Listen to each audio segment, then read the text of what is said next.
एक भाई साहब है जहाँ 2 बीघा जमीन ही। एक दिन क्यों आयो वहाँ का छोरा की सगाई कर बाल आया आया और वे कहो कि बेजी सा राम राम राम राम। बेजी सा छोरी तो पन्ना दा बन थान माँ को एक काम करना पड़े जो का खई जो का माँ का छोरी का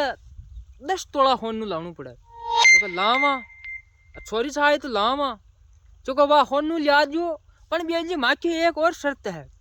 जो का खई शर्त कभी बेजी माँ की छोरी खेत में काम न करे तो वो आगलो आदमी माराक लखना को हो बापड़ो तो वो कहवे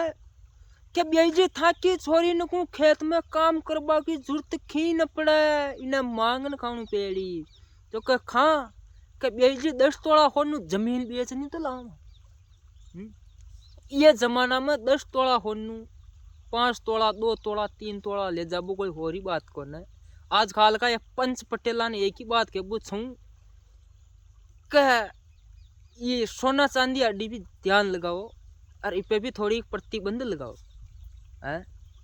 सोनू आज खाल सस्तो कौन है आज खाल महंगो 1.5 लाख पे जा रही हो ध्यान रखो गरीबा गरा सबा कई नला दे